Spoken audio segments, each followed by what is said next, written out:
یہ ایک مستقل عبادت ہے توبہ، اور یہ فائدہ سب کو دیتی ہے، نیکوکاروں کو بھی دیتی ہے، گناہ گاروں کو بھی دیتی ہے، اولیاء صالحین کو بھی دیتی ہے، انبیاء و مرسلین کو بھی دیتی ہے۔ ہمارے جیسے گناہ گار توبہ کریں گے تو گناہ معاف ہوں گے، صالحین توبہ کریں گے تو اللہ درجات بلند کرے گا، انبیاء و مرسلین توبہ کریں تو اللہ امت کے گناہ گاروں کی مغفرت فرماتا ہے۔ تو میرے نبی دن میں 100 مرتبہ سے زائد استغفار پڑھتے تھے، تو کم از کم روزانہ سونے سے پہلے 100 مرتبہ استغفار کی تسبیح ضرور پڑھا کرے۔ اتنا بڑا وظیفہ ہے، رزق میں برکت ہوتی ہے، دعائیں مستجاب ہوتی ہیں، تو رزق کا دروازہ کھلتا ہے کثرت استغفار سے، اور سونے سے پہلے 100 مرتبہ سونے محمد پہ درود پڑھا کریں صلی اللہ علیہ وسلم، تو اس کی بہت ساری برکات آپ کو نصیب ہوں گی، اور صدقے سے جو ہے وہ رزق کا دروازہ کھلتا ہے۔ میں معذرت سے کہوں گا، ہم دینی مدارس چلاتے ہیں، ظاہر ہے وہ مخیر حضرات کے تعاون سے ہوتا ہے، تو ہم نے بعض لوگوں کو دیکھا کہ اگر کوئی کاروبار میں کوئی مشکل آ گئی، دیکھیں زندگی کا حصہ ہے نا، نشیب و فراز، کبھی معیشت آسمان کو، کبھی بندہ زمین کے ساتھ لگا ہوتا ہے، تو ہم نے دیکھا ہے کہ جب کبھی کاروبار میں نقصان ہوتا ہے نا تو لوگ سب سے پہلے چندہ بند کرتے ہیں، حالانکہ چندہ تو بند نہیں کرنا چاہیے۔ صدقہ دینے سے میرے نبی نے قسم اٹھا کے فرمایا ہے کہ میں محمد قسم اٹھا کے کہتا ہوں کہ صدقہ دینے سے مال کم نہیں ہوتا، تو صدقہ بڑھا دینا چاہیے۔ اور جو رزق کے دروازے ہیں اس میں ایک دروازہ ہے، وہ ہے تقوی، پرہیزگاری۔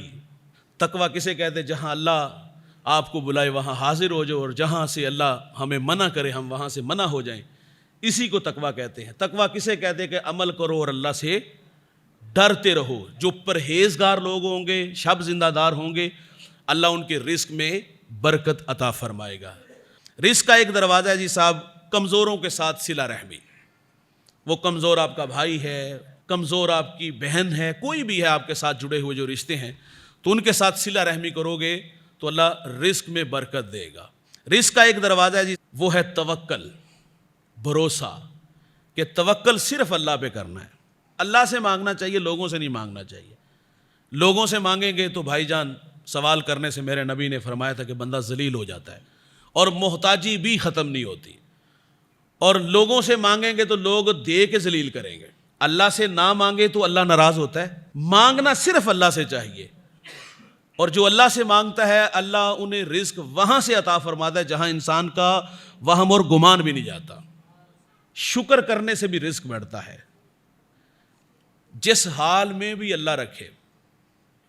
رزق اللہ کی تقسیم ہے، اللہ نے کسی کو بہت زیادہ دیا اور اللہ نے کسی کو تھوڑا دیا۔ حضور نے فرمایا جو دنیا کے معاملے میں نیچے اور دین کے معاملے میں اوپر دیکھتا ہے، اللہ اس شخص کو صابرین اور شاکرین کی صف میں لکھ دیتا ہے۔ لیکن ہم دنیا کے معاملے میں نیچے نہیں دیکھتے، اوپر دیکھتے ہیں۔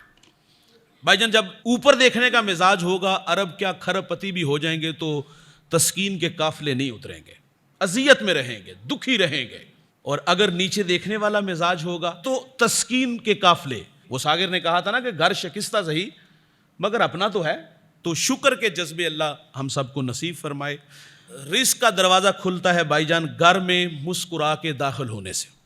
یہاں دونوں کو تعاون کرنا چاہیے۔ عورت سر باندھ کے نہ بیٹھ جائے اور آتے ہی پٹاری نہ کھول لے کہ آج تیری ماں نے، تیری بہنوں نے، تیرے بھائی نے میرے ساتھ کیا بد کلامی یا کیا سلوک کیا۔